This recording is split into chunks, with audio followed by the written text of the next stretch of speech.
welcome back. And we are here with Clint Burnham, a professor of English at Simon Fraser University in Vancouver, Canada. Such a fantastic city. I just love Vancouver so much. His most recent books are Does the Internet Have an Unconscious? Slavoj, Zizek and Digital Culture, Lacan and the Environment.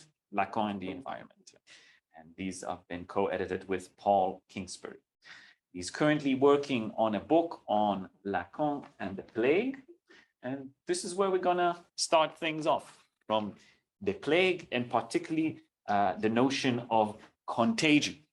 So what I understood in our short conversation is that, Clint, you're going to take us you're going to trace back the notion of contagion to the work of Frans de Waal. So this is the primatologist that I was mentioning in the introduction. And from there, we're going to go and discuss autism in the context of the plague. So maybe we can begin with that. Sure, and it's great to be here. I won't try to pronounce the name of the university, Ruhr-University Bochum. Fantastic. Right, which is RUB, which in the English-speaking world, that would be a Me Too moment. Yeah. You couldn't say RUB, you couldn't say rub, because that would rub people the wrong way. Okay. But yeah, I want to begin, I guess, just a bit with talking about Frans de Waal's his book, The Age of Empathy, which sort of brought these discussions or formalized or crystallized them. I think the book is from 2011. And he argues that rather than thinking that human aggressivity, whether it's intrafamilial or economic or war and aggression, rather than seeing that as coming from our animal ancestors, he makes the argument that no, actually we can see empathy as coming from our animal ancestors. He works with primates. So he's not arguing against an evolutionary biological kind of connection between our primates and humans. Rather, he's saying it's also responsible for our capacity for and even our need for empathy. So that's interesting. And I think it works quite well in some ways. I think there's two or three moments there that I have questions about. One is he sort of has, I mean, he works a lot. He you know, it's a popular sort of text, but he writes very well. But he gives a lot of anecdotes from research, his own research, from others' research in primate groups. Is this interesting sort of issue of how do you do research on empathy? Do you have to be empathic to do research on empathy? So a bit of a meta research sort of question. And he gives, as an example, doing this, not an experiment he himself did, but one from the 1960s about monkeys, where monkeys learn that if they turn a knob, it shocks another monkey. And then they learn to flip a switch to stop the shock when they see, and this is what happens when they see the other monkey in pain. And this was a demonstration that monkeys have empathy. But perhaps realizing, having a bit of self-awareness, he, you know, telling this anecdote 50 years later, that in today's era of animal liberation rights and so on, we might not view such an experiment in such a benign fashion. He says, you know, he ponders this: can we carry out research into empathy without empathy? If only I could not be empathic towards the monkeys, then I'd be a better researcher. Which is, you know, an interesting kind of an argument there. And the other one, problematic, I sort of found in looking at de Waal's work, and other critics, including Carolyn Pedwell, have talked about this, are the politics and the socioeconomics around it. I mean, sort of in very quick, offhand ways, sort of not just anti-Marxist, anti-feminist. But the two ways I think that we can zero in on this, one is the idea of and this is something he cites actually from Obama, so as you say, a very mainstream idea of the empathy deficit, that we have an empathy deficit today, which is to say this is an economic argument. If we think of in state finances and so on, deficit spending, or a government in the West, in North America, we talk about liberal governments that are, you know, tax and spend, and they run up a deficit, so they spend more than they have coming in.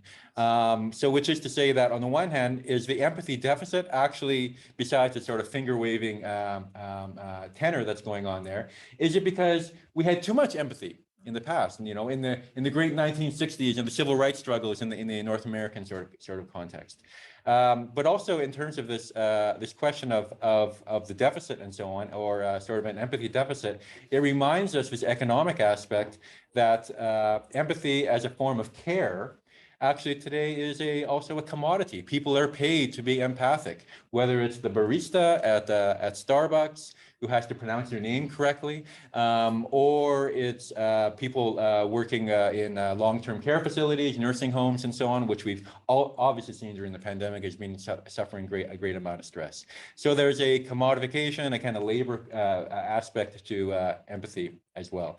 And I just have one final sort of thing, sort of off to a running start here, but this is an interesting question when you think about, in terms of critiques of the notion of evolutionary biology as an explanation or an argument for how and why we do things today. So Fritz Breihout, I hope I'm pronouncing his name correctly, who has a book from a few years ago called The Dark Sides of Empathy. So we're only looking at one dark side today, but there's dark sides, which Breihout's book talks about. And he talks about a longitudinal study of empathy, a meta-study looking at other studies of empathy that ran from the 1970s until the 2010s. And it's the study, as many studies are, they're of university students, because those are the available and willing bodies to take part in these studies. And they found that students in the 1970s were much more empathic than students in the 2010s. There's some methodological issues there around sort of questions. It was more about attitudes towards empathy as opposed to whether one felt empathy. The blame was laid in some ways, of course, on, you guessed it, social media. And luckily, Breihout, he himself is a literary scholar, and he pointed out for the past 300 years, every time a new media or medium comes along, then critics and the elderly blame whatever's wrong with young people on this. So 300 years ago, it was the novel. Oh, people are reading novels, therefore they're morally licentious and so on, and they're narcissistic. And today it's social media. You're on TikTok. But the other question that was interesting was that he points out in terms of the study was the difference between how language would be, the meaning of language, and this might be something that would be interesting to Roland as well. In the 1970s, a word like tender would have a different meaning than it does in the 2010s in the English language. So Breihout is pointing to this very specific, 40 or 50 year kind of difference, and yet for de Waal's 10 million years of evolution, we still have empathy as a thing that's sort of carrying through. So I think that's an interesting question. We might want to think about whether empathy among, in an evolutionary sort of sense, the monkeys are here today, but nonetheless, that notion of evolution contributing to our capacity for empathy today, whether it's even makes any sense to talk about them being the same thing. And I think Roland pointed to this earlier as well, like in terms of the role of language for empathy. Yes, so let's get into the this possible critiques of the evolutionary psychological evolutionary perspective. But before that, I'll just note, so we might get back to that, because you've made an interesting comment here about the language that you identify in de Waal's book, and you say it's economic in its nature. And I wonder if we can talk about that later, about the let's say the discourse on empathy being a discourse of economic discourse. Maybe something we can associate it even with capitalistic neoliberal discourse, but let's put a tap in that and get back to that later. Well, particularly, we've already uncovered the fact that in this room there are 3 Lacanian scholars. So those of you that want to run should do it now. Yes, but who's the third one? Ah, nice. Okay, try it. There we go, my bro. Yes. So clearly we'll take a step into psychoanalysis at this point, and psychoanalysts aren't, well, as particularly Lacan is known to critique the evolutionary perspective, and also other psychoanalysts today. So I mean, maybe Clint, you can take us one step further into your argument and tell us, well, how does psychoanalysis in a way problematizes the evolutionary perspective that de Waal presents in terms of empathy, etc.? Sure, yeah. And so Lacanian psychoanalysis is certainly critical not of any kind of developmental sort of narrative, whether it's developmental psychology. So, I mean, almost everyone who has read any kind of history of psychology or psychoanalysis has read his Mirror Stage essay. And he's not just talking about babies. He's talking about babies as this sort of experimental model at a certain kind of point. But in terms of being looking into a mirror and seeing an image of oneself, or what he calls the imaginary, this is not something you grow out of. You become a mature person who's no longer in the imaginary. For example, empathy can quite clearly be thought of as an imaginary affect. And so here I'm drawing on some psychoanalysts, Stephanie Swales, Dara Cook, and Todd McGowan.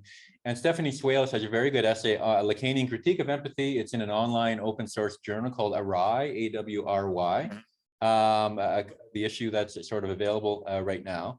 And she distinguishes, as I was saying earlier to Roland, between empathy on an imaginary axis versus empathy on a symbolic axis. So for Lacan, the imaginary is the world of the image and intense sort of emotions that can go to back and forth between love and hate.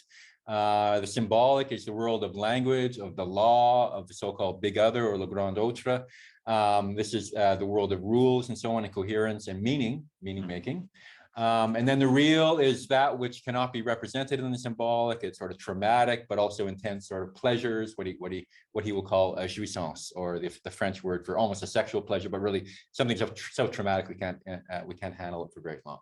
So at the imaginary level, empathy at an imaginary level is I can empathize with you. We're both academics. We're both Lacanians, right? So but then of course then we're competing too, and we actually have books in the same series, and whose book is better known and so on. So that's the level of at the imaginary, and then but empathy at the level of the or I'll just sort of give another kind of example of empathy at the imaginary. I used to have this professor, Terry Sherwood, a Shakespeare professor, and the first day of class, he comes in and he's carrying his blazer, and then he puts it on and he talks about how now he's walking into the role of being a professor. And then so it gets us thinking about drama and theater and costumes and so on, a very good pedagogical sort of technique. So on the other hand, if I take my blazer off right now, what kind of empathy sort of is possible? On the one hand, you might think, oh, it's so hot in here. You're here in this room. I was just checking my phone. It's going to go up to 29 degrees today in Bochum, right? Oh my God, climate change. What can we do? But at least we're good Germans. We have windows. We don't have air conditioning like Americans would. So you can feel empathy for me. Or perhaps you're thinking, whoa, he's just wearing a T-shirt. He has no respect for the position, and let alone you can't see this, but it's Karl Lagerfeld. What a superficial person, like how vain is he, and so on. So this is at the level of the imaginary. So even though you're seeing me here in the room, but obviously, who am I looking at to see this? Obviously, for you in Zoom land, you're dealing with an image, and you have whatever else is going on in your apartment or your house at this time. And so this is operating at the level of an image. Now, empathy in terms of symbolic, this is I think much more that cognitive level that Roland was talking about, and it's the possibility of empathy being more intellectual, having to do with meaning making, having to do with narrative. And this is perhaps more, I don't want to say sophisticated, but it has more capacity for engaging with the other. Yes, a certain way. So that's the first sort of a set of questions that Swales talks about, but she also talks about as a real challenge to empathy, what Lacan calls the passion for ignorance. I don't want to know about it. And this is in part in terms of affect. This is what Roland was talking about, what kind of capacity we have for empathy. But it's also just a more basic sort of Lacanian idea that there's a lot we don't want to know, what we repress or disavow or avoid in a certain kind of way. And then the third aspect of a Lacanian account or critique or psychoanalytic account or critique of empathy would have to do with the role of jouissance, Derek Hook points out, for example, that this notion of some kind of, this would be empathy in terms of the real, this notion of jouissance, quite often it's enjoyable to break the rules. There's a thrill in not being empathic, in being an asshole to the person at the cash register, or as a professor, for me to tell a student, no, I don't have time today. I'm going to move on, right?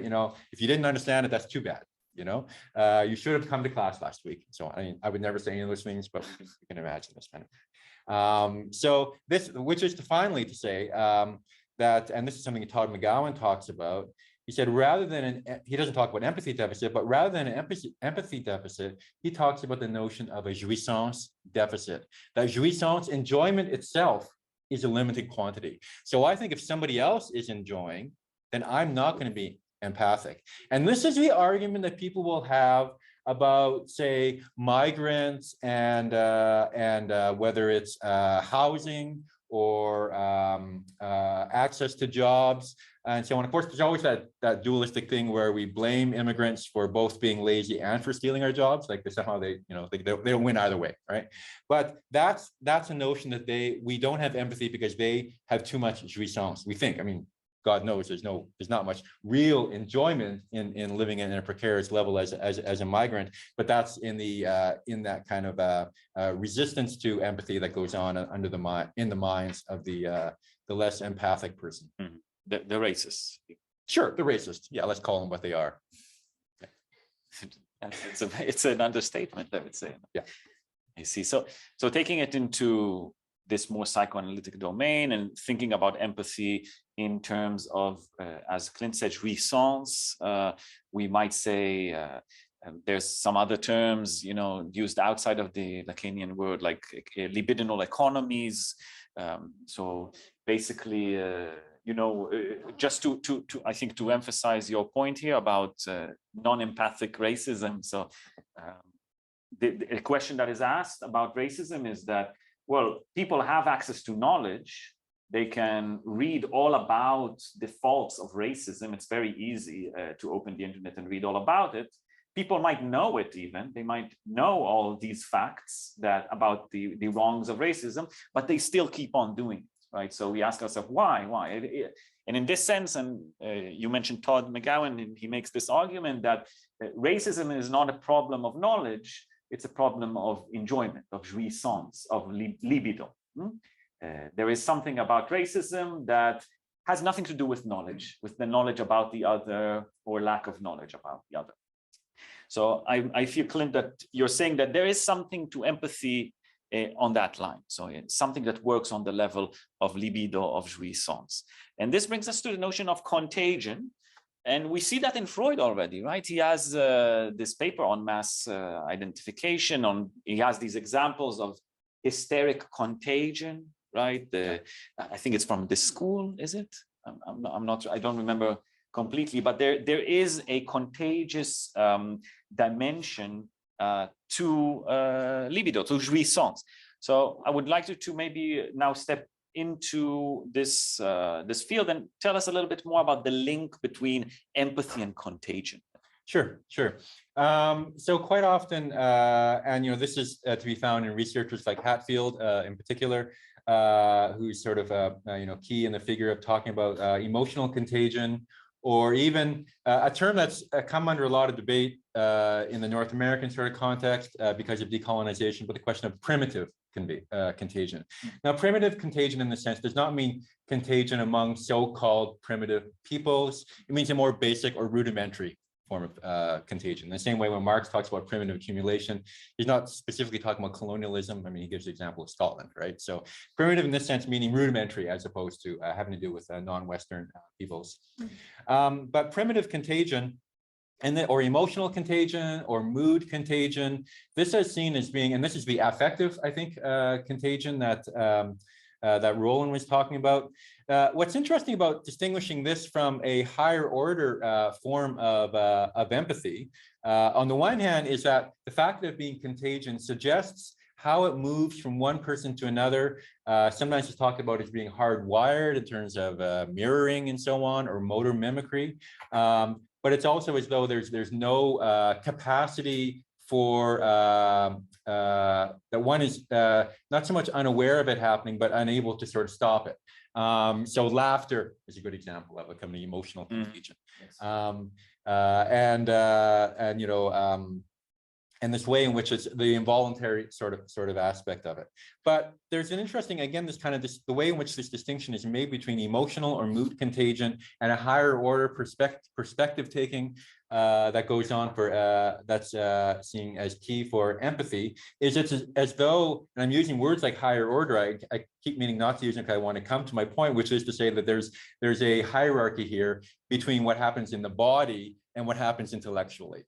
When Roland mentioned Lakoff and Johnson and the metaphors we live by earlier, certainly they talk about up and down as those kinds of how those metaphors structure our thinking.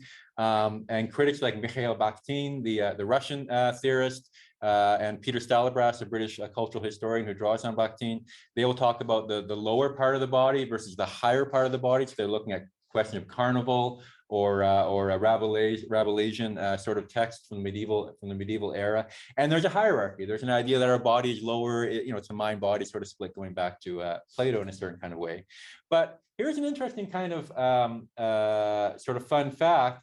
So there's a couple of different places in which, and I don't know if Leach got this from Smith, but we can trace sort of like David Hume on the one hand being more about rudimentary kind of emotional contagion, and he's talking more about sympathy. David Hume, the Scottish philosopher, and then his colleague and BFF, Adam Smith, who Adam Smith gives in the beginning of his book on moral sentiments, he gives as an example when the mob is watching someone on a slack rope. So it's funny, I thought slack ropes were like a hipster Berlin thing of the 2010s, those people walking. Yeah, but evidently they were in Glasgow in the 1760s. Nonetheless, he means like an acrobat on a rope. That when they're looking at that, they move around as though they're the person up there, right? So it's kind of motor mimicry that's going on there. And Theodor Lipps also talks about watching the mimicry or the empathy we have when we see somebody on a tightrope. So these are about the body in a certain kind of way. But with Smith, an interesting sort of supplement to that is that he uses the phrase the mob, a very fraught sort of 17th, 18th century kind of word, referring to the lower peoples and so on. But David Hume, in a letter to him about his book, this is his first book that he published, talks about the mob of reviewers in London. What he's wanting the Goodreads of the day. Do you have Goodreads? People know Goodreads, the online book reviewing thing, right? So the mob there, they're not the plebes, they're not plebeian peasantry, they're just other writers and so on. So, and that's an intellectual thing. A reviewer obviously it's not about the body, it's about an intellectual kind of yes. So I'm interested in the way in which, on the one hand, emotional contagion or mood contagion is seen as being central to how empathy works, and this is what de Waal, for example, his model is the Russian doll. Yeah. So, and the very interior of the Russian doll is this motor mimicry or mood contagion, and then it builds out to perspectival and cognitive higher order. So he kind of goes back and forth himself, where he wants to admit they're higher order, because he also wants to say, no, when you're empathic, that's something that's evolutionary and it's not intellectual, but then he wants to have a category of intellectual as well. So empathic contagion, I promised in advance, we'll talk a little bit about contagion in a different context, because Clint writes about the COVID pandemic. He's been writing about it for 2 years, so very interesting thing. So what I wanted to do now is to, let's say, pick your mind a little bit about your notions of contagion within your work on the plague, on the COVID pandemic, and then maybe we can try and learn something about empathic contagion from your work that you did on the notion of contagion, regardless of this sort of exterior to this, and go back to empathy. So if you could tell us a little bit. There's a labyrinth there, my friend, but yes, yeah. I'll try to. Okay, so very, very briefly, the book project is to look at plague, virus contagion, plague of psychoanalysis. Freud famously said on the boat to New York with Jung, they don't know about America, they don't know it, but we are bringing them the plague. And so is psychoanalysis itself as a kind of a plague, but then also virality, especially in terms of digital media and so on, and how things spread online as a kind of virus. Byung-Chul Han is very good on this in his book In the Swarm. And then Contagion and Politics. So this was contagion as a metaphor for politics was used certainly as far back as the 18th century during the American Revolution. In Nazi Germany, there's that great novel, Every Man Dies Alone by Hans Fallada, where this Gestapo guy who's worried about the resistance, says there's a contagion of anti-Hitler sentiment in the city, so in Berlin in 1942. So this is a metaphor. So that's the sort of project itself, but as part of the psychoanalytic sort of chunk of it, I want to think about empathy as a form of contagion. And certainly during the pandemic, I mean, it's sort of given us this real-time example or experiment into stress testing, as they say in the NASA or Tesla world, stress testing our capacity for empathy. Because what happens now, and there's some very interesting research just starting to come out because it's still early, but this is about Brexit, where Yates and McCreary have this essay on the challenges to empathy during Brexit in the UK, where they had these discussion groups that had both leavers and remainers, people who wanted Britain to leave the EU, people who wanted Britain to stay in the EU. Which roughly boil down to left and right, but I mean, it doesn't always, and that's what's interesting about it, as with attitudes around the pandemic. But their point was the difficulties with leavers and remainers was that, and we see this with the pandemic as well, is perhaps you have an uncle or a coworker who maybe even someone who's closer, who you've had empathy for in the past, but now you find out that they're from Facebook or whatever, that they don't want to wear a mask, or they think Bill Gates is putting microchips into the vaccine, or maybe they are upset with you because you piously wear a mask everywhere and you got vaccinated, and we know how horrible that is. So it gives us a challenge to questions of empathy, because partly what de Waal is, and I don't mean to make him a whipping boy, but what the hell, he's a big boy, he can take care of himself. Big boy, yes. He sort of argues that in part empathy developed as a way to distinguish between in-group and out-group. So empathy was what primates would have for members of their local sort of primate group, looking at chimps and monkeys, and I'm not sure if monkeys are primates, but anyway, I'm not a biologist, so I'm off the hook, and apes as well. But he also talks about how when those groups would split, all of a sudden animals that have been close to each other at a certain point would now be sort of vicious enemies. And that's what we're seeing with the pandemic, that we have this challenge, and I think it's not just that they're vicious enemies, because we still feel we should be empathic towards them, whether for social reasons, but we also may be very much troubled by their actions and their practices and their ideologies and their utterances. And of course, it's different if it's like my uncle who was in his 70s and he's kind of confused, and there's a whole lot I already forgive about him anyway. So this is one more kind of thing, but I still love him. Versus somebody who's next to me in the supermarket and says they want to call security because I asked them to put on a mask, right? So like there's different levels of empathy that we sort of have a capacity for. But I think partly what this is doing is that it is showing is not so much that empathy is this mirroring or modeling or simulating of the emotions of the other, but rather it's a way of distinguishing between those that we will do that work of being empathic for versus those we will not do that work of being empathic for. It's maintaining an inside-outside sort of barrier. In English, we have phrases like the other side of the tracks or on the other side of the fence. So these spatial kind of metaphors. And a final aspect as well, and this comes up in the Yates and McCreary essay on Brexit and empathy, and it sort of fits in with de Waal's on the question of not being empathic towards if you're not empathic towards the subjects of your research, you can be a better researcher, which they talk about the difficulties of, on the one hand, having empathy for everyone across this different political spectrum in their research group, and also members of that conversation group not being suspicious of these academics who tended to be Remainers, who tended to want Britain to stay in the EU and so on. So there's kind of what in psychoanalysis is called a transferential sort of dynamic that's at work there. So before we proceed, I wonder if you think that empathy, let's say, sets these borderlines between inner and outer group, or are these borders set by some other element and then empathy can come into play?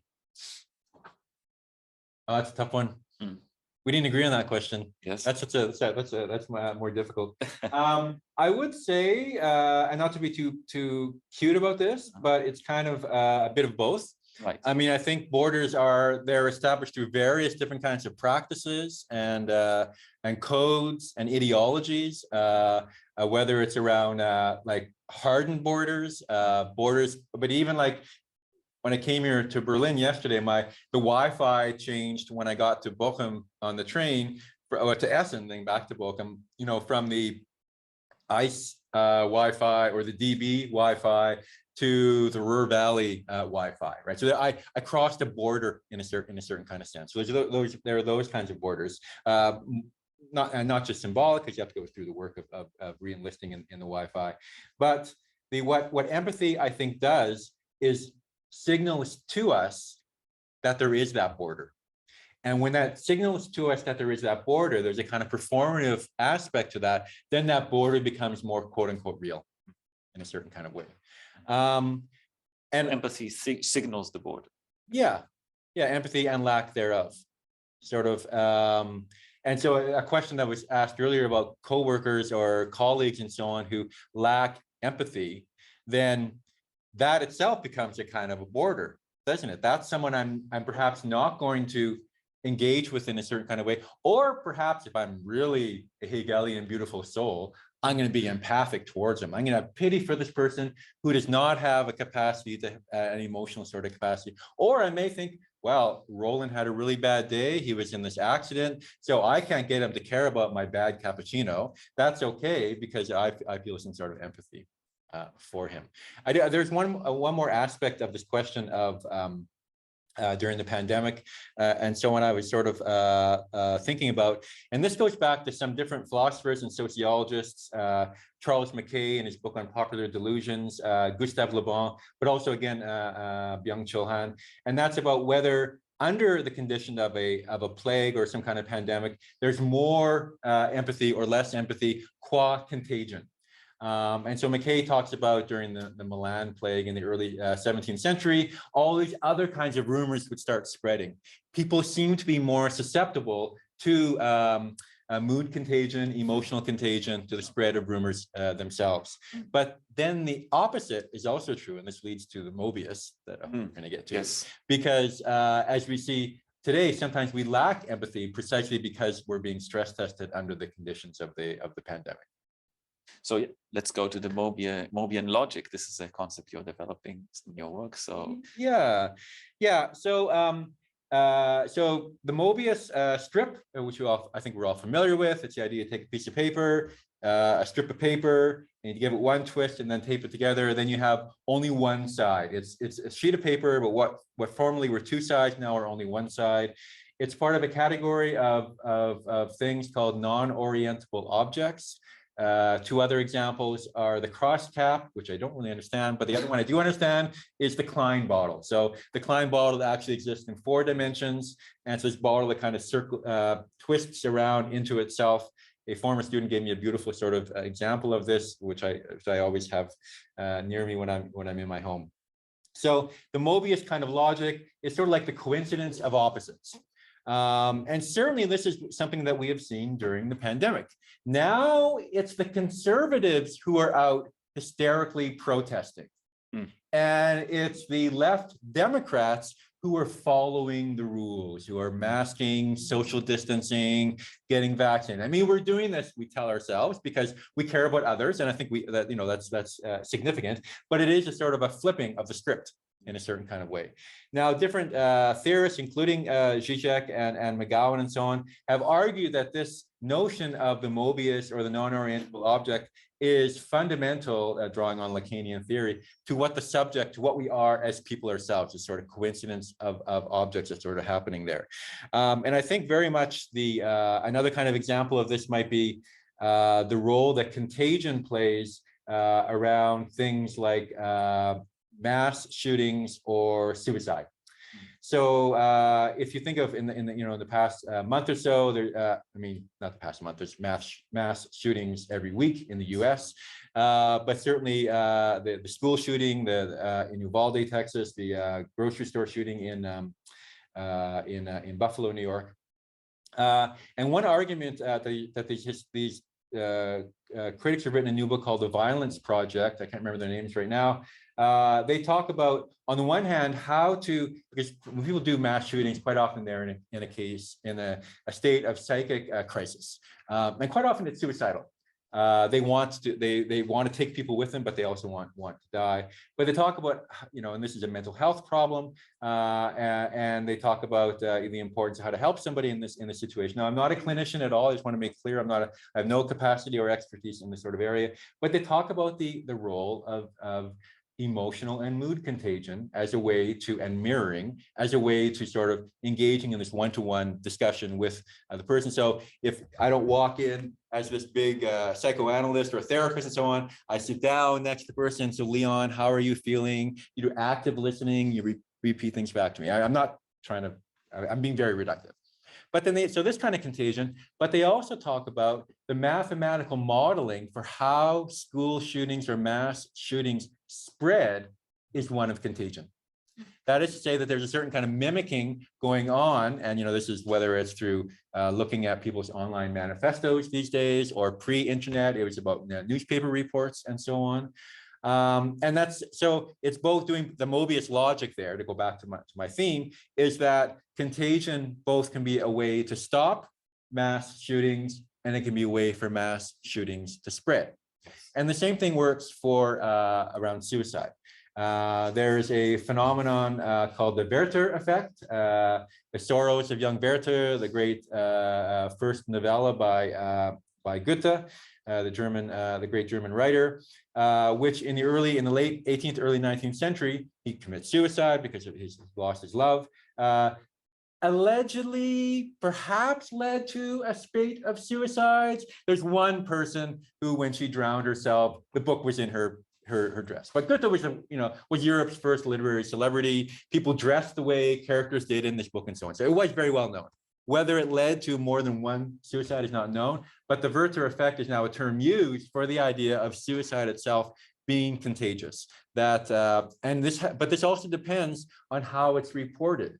And so there are guidelines that national suicide prevention groups, certainly in North America, have for how to report on suicides, to talk about, to give hotline numbers, but not also don't reprint the suicide note or show graphic imagery of the scene and so on. Of course, try stopping that now with the internet, but nonetheless. And so just finally though, but again, this Mobius sort of logic, there's also something called the Papadino Effect. So Papadino is a character in Mozart's The Magic Flute, whose love, Papagina, I can't remember exactly what happens to her, but he no longer has her, and he's going to commit suicide, and these young boys convince him not to, that he has something to live for. And so this is the argument that the proper reporting around ways in which people are coping with mental health difficulties can help people not commit suicide. So again, the contagion model works both to spread suicide, or anorexia is another example people give, and also to stop it. So again, this kind of Mobius or contradictory kind of logic.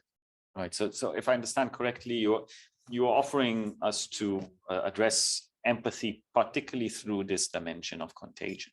And when you explore this concept on a cultural level, you identify its complexity, and particularly the fact that it is not one-sided. It is, as you say, Mobian, So you know this drawing with Usher, with the ant that goes on the Mobius strip? Will go on forever. It's an interesting thing because on every point on the Mobius, it seems like it has two sides, but mathematically speaking, it only has one surface. So it's a very complex or interesting element. It's reminding me a little bit of, let's say, maybe Foucault's notion of power, for instance. For him, power is not something that is simply good or bad, oppressive or formative. It is exactly something we can define in these terms of a Mobian logic. So in this sense, you're saying empathy is like that. Yes, empathy is this. Yeah, I mean, to give another example, Yeah. That Breithaupt sort of uses in his book, The Dark Sides of Empathy, but it works in with an example and an anecdote. Mm-hmm. The example he gives is perhaps Stockholm Syndrome is an example of empathy that goes wrong. Mm-hmm. So Stockholm Syndrome referring to, I think it was in the 1970s when it actually took place in Stockholm, where the people who've been imprisoned by a bank robber, they felt sympathetic or empathic towards the bank robber. And even after he was captured, one of them, I think, ended up marrying him and so on.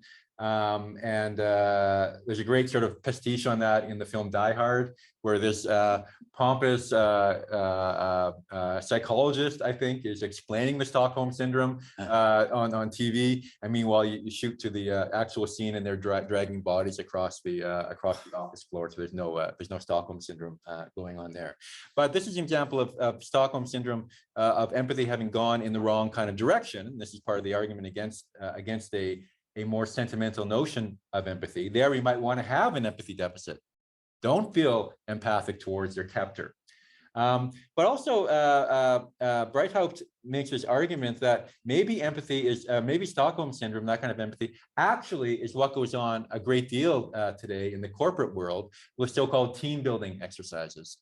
That is to say, I was on the train to Dresden from Berlin about a month ago, and this anti-masker was sitting next to me. And so young guy, the conductor comes around, I'm wearing a mask. The conductor asks him to put on his mask, and he takes out of his wallet one of these things you download from the internet, right? That says you don't have to wear a mask because you have some medical condition or religious thing or whatever. He finds out I'm from Canada. He's like, oh, Jordan Peterson, let's talk about Jordan Peterson, this kind of new neo-masculinist kind of guy. Or, oh yeah, the Ottawa trucker rally, the Freedom Convoy. Weren't they? Everyone knows, that's one thing to know about Canada now. It used to be Justin Bieber, now it's the Ottawa trucker rally. But he was going to Prague. He's a guy who works for a video game company. He's going to Prague for a team building exercise. They're going to all go out camping, and as he says, get shit-faced around the campfire. But this was a corporate thing to build up solidarity. And Breithaupt argues this is building empathy as corporate spirit. At Starbucks, they're not called employees, they are called associates. So that way in which, to come back to something we were talking about at the beginning, empathy as a commodity. Right. And also in the Foucauldian sense, not just the care of the self, that notion of care, which I think is very important, but also this kind of technology of worker control, I guess. Right. So we have just a few minutes, so I wanted to take a tiny step. I really, of course, Clint, you do a lot of work exploring cultural events. You're a cultural theorist, but I'm also a big fan of your engagement with, these, we might call these Zizekian gestures, your engagement with popular culture and what we might learn from that. So we've learned so much from the plague. Maybe you can give us some anecdotes or ideas that you've developed in terms of contagion and empathy, but that you draw from popular and high culture. Funny you should ask that, Leon. Doesn't he look a bit like Jerry Seinfeld? I've had that in the past. Right? Okay, so Seinfeld, right? A year ago in North America, Seinfeld started to become more available on streaming services. I don't know if it was Netflix or Hulu. Germans, they don't watch Seinfeld. No, that's not true. It's not true, no? My German friends, it's always, who's Seinfeld? We watch Friends, but come on, guys. Friends is also. This is the couch, friend. Anyway, sorry. No, it's good. And so all of a sudden, people are watching this and they hadn't watched it for a while. And somebody became a Twitter celebrity when he asks, did Seinfeld make us less empathic? Seinfeld destroy empathy. Now, there's a number of different ways we can go with this. I mean, which is certainly these are the arguments that happen in the Twitter sphere. Well, Seinfeld premiered in 1989. This was after 4 years of the Reagan administration in the U.S.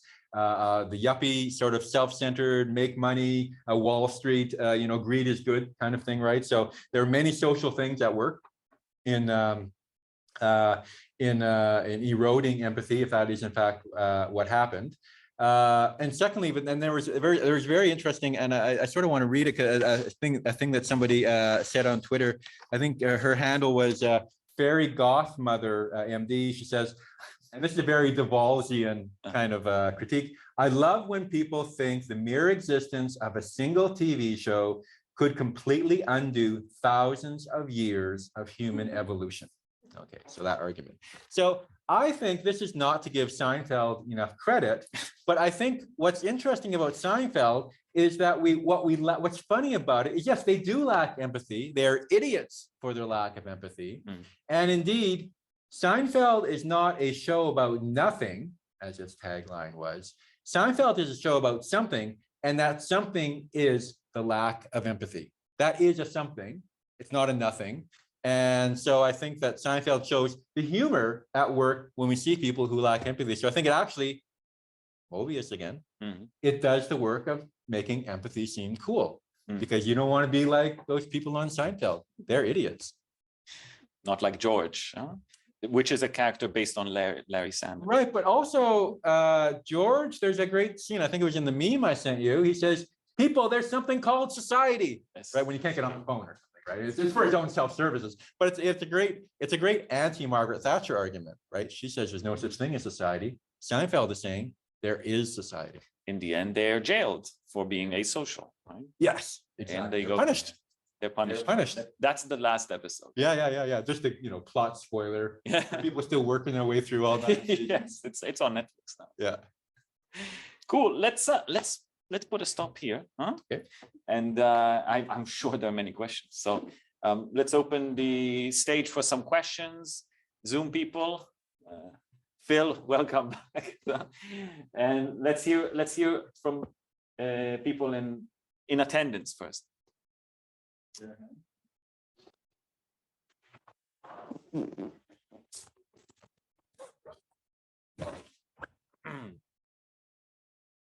Okay. Well, I'm told you give the tough questions. I'm afraid, bro. Who told you that? That's the word. Give you an idea that I like. No, it's not really a tough question. It's just a question out of interest. The field that I'm working in is called cultural psychology, and it is as vague a field as empathy is a vague concept. But in the field of cultural psychology, there is a topic that has been treated quite intensively during the last 2 to 3 decades, and that is the concept of self-concept. Self-concept? Self-concept. And related to identity, it's kind of different, but I won't delve into that. The idea is that different cultures, or let's say socialization contexts, create different ways of being or modes of being. For example, and that is the easiest way to grasp it, an interdependent way of being as compared to an independent mode of being. And they say, and that is also a very easy way to convey the more differentiated discussion in the field, that in so-called Western societies, the idea of being independent from others is much more developed than in, let's say, the Indian society, where even empirical research results are given to prove that they are more interdependently interconnected, and that they're even on the level of feeling how you are and who you are, you do not feel being an individual, which is quite difficult to understand if you grow up in an individual society, right? Because that is the mode that we know and that we are familiar of. So it's quite difficult to understand how can you be different and not even feel like being an individual. But that is the idea that they are conveying. Okay. And being quite familiar with the Indian field, I would say there is some truth to it, that being an individual in India feels different from being an individual in the Western world. Well, why am I addressing that? When you are talking about borders within your theory of empathy, then the concept of border makes us believe, or suddenly makes us think, that something has to be overcome in order to reach the other. But does that work against the background of what I just tried to say, the discussion that's going on in cultural psychology? Is that border the same in these kinds of cultures? If that is true, what they are saying about the difference in cultures with regard to self-concepts, or could it be that the concept of border is mistaken, in some cases at least, because it might be that empathy is actually part of the interdependence which is already there and there's no need to overcome it. In some cases, like the Indian case, for example, or especially in East Asian cases, as cultural psychologists claim, whereas the individual societies that you are being a professor in, for example, socialize us with the idea that between individuals, there are always borders, and borders are necessary, a necessity in order to be able to feel like an individual. So if you think of these things, could they be relevant to your theory? And that's not a hard question. Thank you. That's amazing. Did you say at the beginning that cultural psychology, like empathy studies, is a woke field? No, a vague. Oh, vague. Okay, vague. I would never say woke. That's a great question. Some ways I was thinking about this. One is, and this is something that Breithaupt talks about. He quotes from to take the question of the individualistic so-called Western, so-called modernized societies. That Nietzsche in Beyond Good and Evil says that when you have empathy for somebody else, it's not about your own self, it's about connection with their self, setting them up as a self. You know, it ends up being an Ubermensch or something, but so he saw that as an overcoming of that individualistic sort of separation. And I think the second theoretical way to think about this that I didn't get to before is Lacan's idea of extimacy. So Lacan is not doing individual psychology. With psychoanalysis, it's that our unconscious is the discourse of the other, that our unconscious is social. It's not individualistic. His whole argument was that these things are socially have a social relationship, not socially determined, but certainly notions, you know, more whether it's feminist or Marxist ideas of collectivity and so on, and around, you know, some of the more interesting aspects of identity politics, I think, are ways in which Western societies are trying to, or Western theories are trying to move away from. I think you're absolutely right in that demarcation you make between independent versus interdependent, as little as I know about non-Western societies, but certainly in terms of Western societies, are ways in which they're trying to move beyond that. But the question of the border. Now, of course, we always have to have this. We have to be careful not to deal with the you know, what in linguistics is called the false friend. That the word border will have meanings in different situations that are radically different. So the border between me and Leon, as Westerners, or I'm a Westerner, you're a Westerner. Sure, Whatever. whatever, you know, is absolute. I am not going to put my hand in this shirt right now, right? That is an absolute distinction in terms of our bodies. Now, that's not the same as the border, even in a conceptual minor political sense within the German states between the Ruhr Valley and Berlin or whatever that happens with the Wi-Fi that I was talking about on the train, nor is it the same kind of border that is around Europe, in which with great empathy, we allow and welcome Ukrainian refugees, and with a great deal less empathy, we begrudgingly allow Syrian or Afghan refugees. That border is a very different border than the individual border here. So the border that you're discussing as what an individual feels in India, one can be an individual in India, as I understand your argument, and have a different sense of the border between you and me than we would in the West. Is that what you're saying? The border between two people, two persons, two physical bodies? At least there are many groups in India for which I would claim that. Yeah, yeah. And then the question is, does one then have, how does empathy work then? If I'm a member of the BJP, there are some borders that I don't care to go across. Attitudes towards Muslims, perhaps. Right? There's a border there on the basis of ethnicity qua religion. What's the BJP? The Nationalist Party in The India. Bharata Janata Party, which is a Hindu fundamentalist party, let's say. Right. And Modi that's his party, is that right? Yeah. Yeah. Right. So the populist right in global sort of terms, right? Those kind of borders are presumably, I don't know, different than what the borders, a communist in Calcutta might feel. They might feel solidarity with the peasant, the urban proletariat, but they have a different sense of border with the landowners or with the new capitalists. So I don't know if that helps. Because I know so little about India, I have to. Okay, but I think that question might be related to our. Yeah, I think it's maybe more on a abstract level on the self, and not on the. This is like I relate to your question, your comment. And I think it's more like the independent self or interdependent self. Like it's more about the concept of the self, which is different cultural settings and not. Also, it depends on the situation and the space and all the things you said, you just mentioned. I think it's something partly to grasp in a way what we mean. Like, I think it's very interesting, the aspect of border, but I think it's more on a psychoanalytic.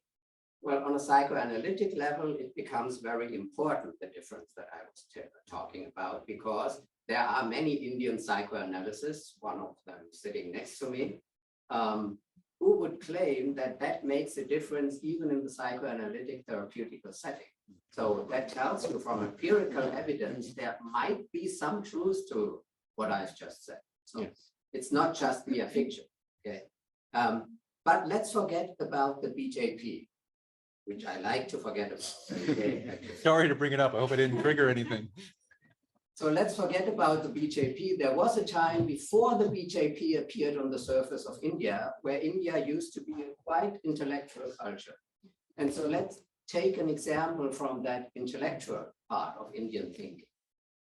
As an example, I take Buddhist thinking, as I always do. There is an idea of the self, and that is why it becomes important for everything that I said before, because there is an intellectual line of theory that leads to that very specific interdependent mode of being that we, for example, find in India. And that stems from Buddhism, I would say. There might be some Hindu schools too, but I would say it stems mainly from Buddhism. And the Buddhist idea that I'm relating to especially stems from Nagarjuna's Madhyamika. And Nagarjuna, it's not important who he was, he claims, and that is also related to some of the aspects of the presentation you gave this morning, Robert. He claims that, and by the way, many call him the Indian Wittgenstein, which I find funny. So Wittgenstein is not the Austrian Nagarjuna, but right. Nagarjuna, Wittgenstein, of course. And his idea is that, of course, in our life, everything we do, or almost anything we do with words. So there's almost no exception from that rule. Anything what we do with words. So you could also call Nagarjuna the early Austin, if you want to. But he says what we do with words is quite different from the experiences that we surround with our concepts. So that is actually, in a nutshell, the Buddhist idea that true wisdom or knowledge cannot be expressed. And that is very Wittgensteinian. That's his ladder metaphor, right? So if you want to understand the world correctly, you have to use my concept and use them to climb up the ladder. And as soon as you have reached the top, throw away the ladder, live without the concept, because now you see things as they are.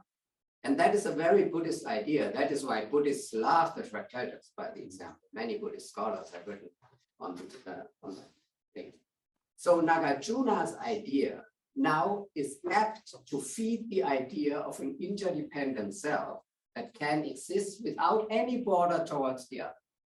Because the idea is, empathy is a concept that helps us somehow to understand what a certain experience that I'm feeling is, and I call it empathy. And by using that concept, I'm misleading myself because I think that empathy is something in me, like in a nutshell, and now I have somehow bring it into the world. But Nagarjuna is telling us it's already there in the world, and I'm taking part in this aspect of the world, and it's only possible to take part in it because it's already there. So I do not have to develop it, or of course I can train it. That is what you do in Buddhist meditation, for example. But I do not invent it. I do not give it to someone else. It's already there because the concept of self means I am related to the others. And one of the ways of being related to them is via empathy. So it's like the water for the fish, so to speak. It's already there. It's the world that I'm dealing with it. So in this world, the concept of border, and that was my question, which is even intellectually fed by Buddhist theory thinking, for example, and now results in that, I call it an Indian feeling of how to be interdependent. Right? And there I would say, well, we should do some empirical research on it. I would say they would frown about the concept of border. So what is meant when I deal with another Indian who stems from the same theory of thinking?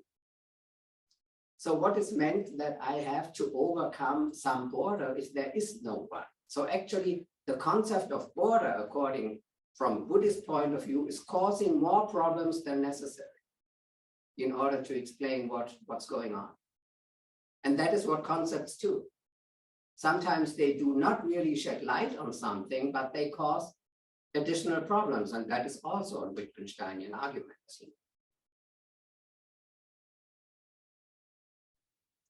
I'm sorry for that long monologue. Oh, no, thank you. To explain my point. I mean, the one thing I will comment on is in terms of Buddhism, and that this isn't probably the same school, but there is a new book coming out this next year edited by Sora Han and a couple of others from Rutledge called Lacan and Chan Buddhism. But again, I don't know if it talks about Nagarjuna or. Yes, they should be, because Chan Buddhism is actually the Chinese version of Madhyamika. Oh, okay. Well, then there you go. So it's from Rutledge. Look it up, everyone. It's Japanese Zen Buddhism. Lacan, Chan Buddhism. So, and certainly there's been a lot of people who talk about the koan as an example of the Lacanian paradox. There's some interstices between Lacan and Buddhism itself, but that's something I'm not really very familiar with, so I can't really comment on that. But I like the Wittgenstein. I mean, and I agree. This notion, X in the global South is the global South version of some European philosopher. It's more interesting, I think, not even just to flip it around, but to see, okay, what are the similarities and what are the differences, and why of course, it's just a colonial or first world idea to say X is the Indian version of a European, but what in a more explicit way are the interstices between these systems of thought that occasionally reside in the people themselves, but those systems of thought are bigger than those individual people as well. So thank you for the lesson. Maybe just a quick comment. I really liked your comment, but if thinking about it psychoanalytically, basically, I'm wondering if when we're talking about these borders between persons, we're talking about borders between egos. And the border, if we talk about Lacan, even Freud, but Freud talked about boundaries. Lacan talked about the board, so the rim, we might say. This is how I translate it. These are elements that don't have to do with the distinction between persons, between egos.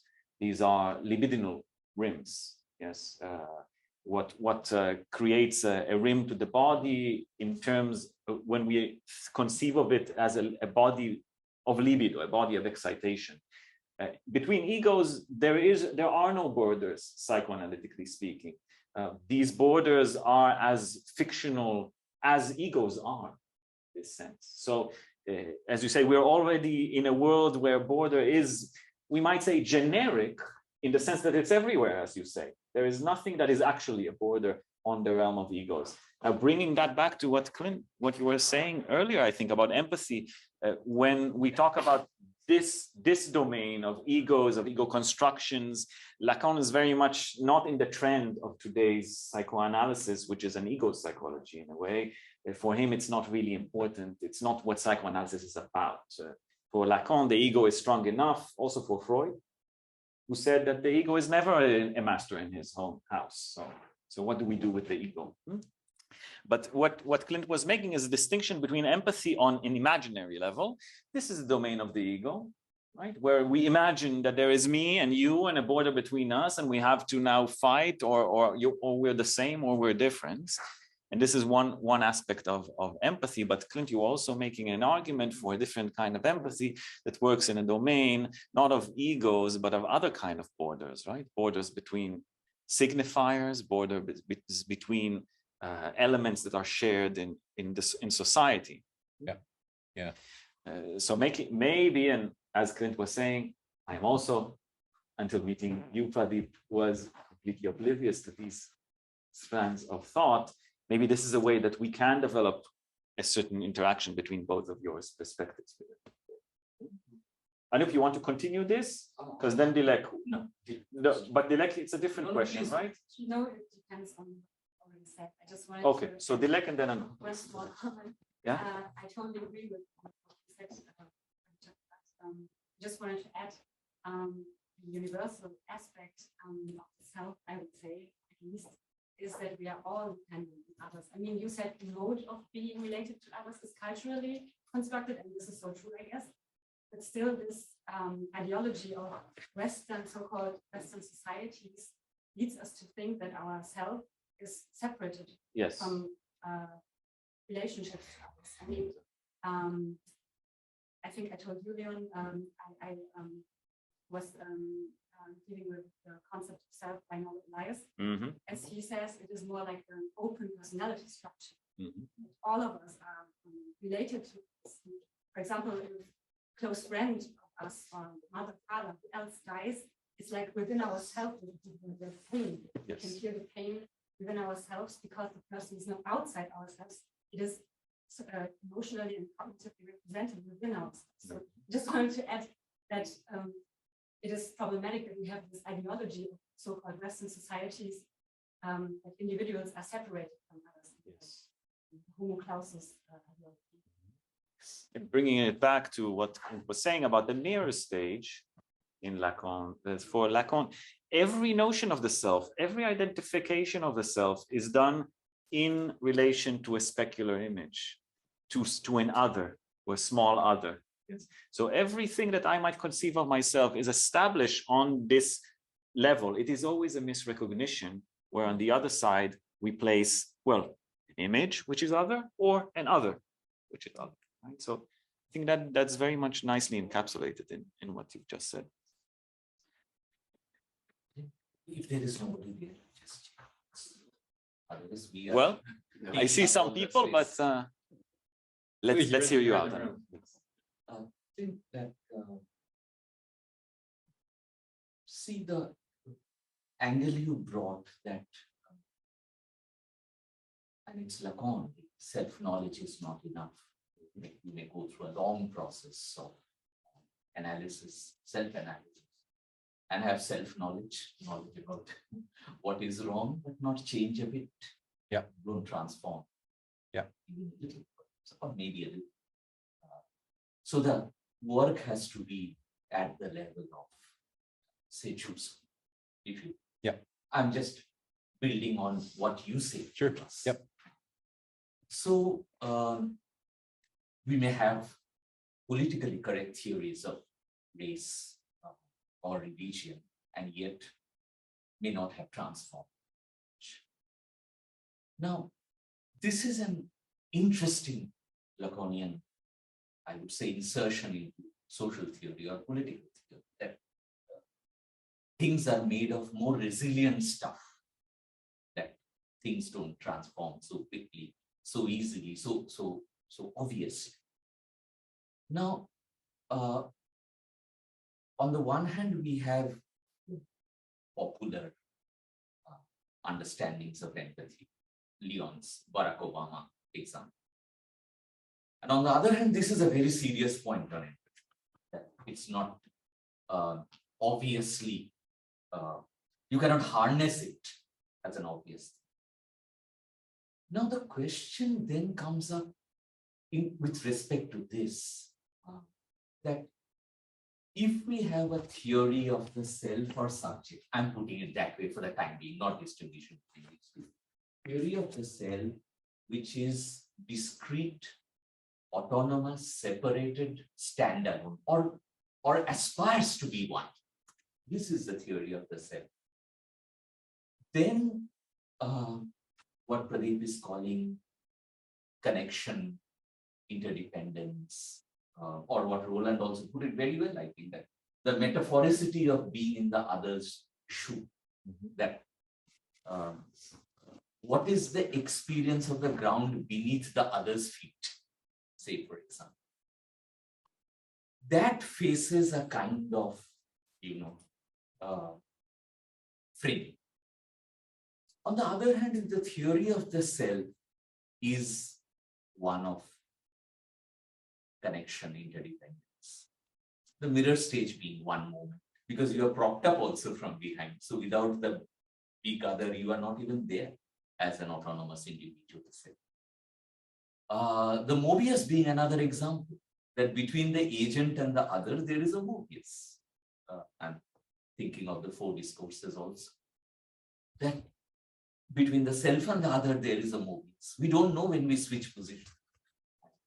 And that is actually another Indian analyst who was in conversation with Freud, who tried to suggest this repeatedly, that maybe between the self and the other, there is a Mobius, actually. He never used the term Mobius, but kind of trying to suggest the same thing to Freud. Nice. So my question is, that's force. So my question is that if we mobilize a very different theory of the self, the understanding of empathy and the roadblocks, which are well understood actually from a Lacanian perspective, are understood in a particular way. And if we take the self as discrete, autonomous, separated, and we put so much premium on separation, and this is not a critique, but this is my, should I say, my long-standing melancholy, that the mother-child is somewhere weak, given the insistence on the name of the father, and the separation and all that. The theory may, and it may not become East and West thereafter. That it is a question of which theory of the self or the subject are we summoning in the West?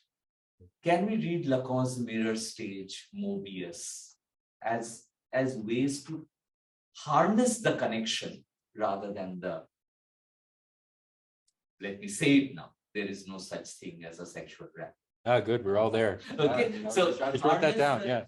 Harness the non-relation rather than harness the relation. How would we read Lacan is also a question. Read Lacan for the non-relationship or read Lacan for the relationship.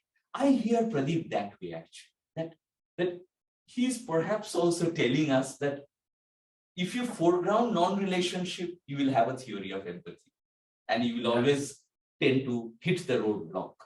If you foreground relationship, Mobius between self and other, Mobius between parent and child in the mirror stage, you will foreground a very different theory of empathy. So are we also hitting a roadblock there? Because the way we are reading Lacan actually for excessively through seminar 20 or maybe through some other moments in his own work. So this is just a kind of self-doubt discomfort I'm sharing with you because well, I'm feeling your discomfort we are on the couch here in the hot seat. Thank you. Yeah, I mean, I just want to start with something near the beginning when you're talking about knowledge and knowing and so on. And this came up in a discussion a couple of days ago, and this comes from, and it has to do with empathy and racism. Every cop in the world has taken diversity training.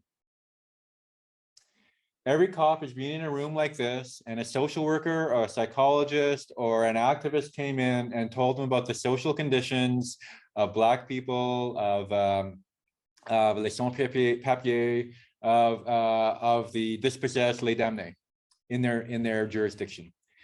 And this is something that Todd McGowan talks about in terms of the role of knowledge and empathy and racism. And he says knowledge won't do the work. And I'll give an analogy for Roland, or maybe it's a metaphor. It's too late in the day, but also an argument.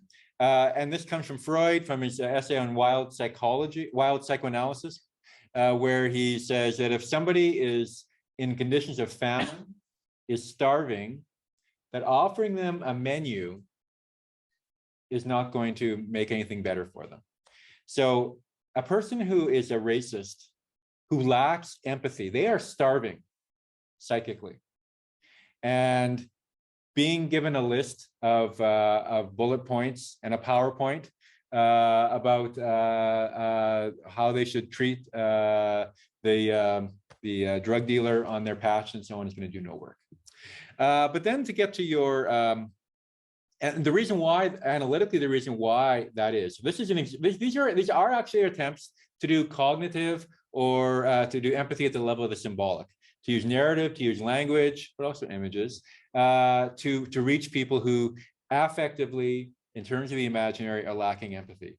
But it quite often does fail, and that's for the other aspect that Lacan points to, which is that there is no big other.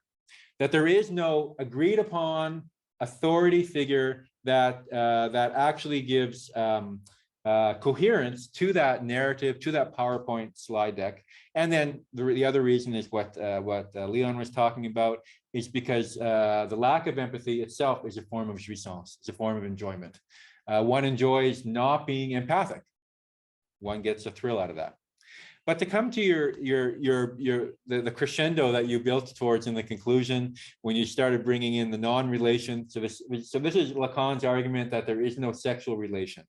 Now, he's not just doing a fancy French theory version of what is it?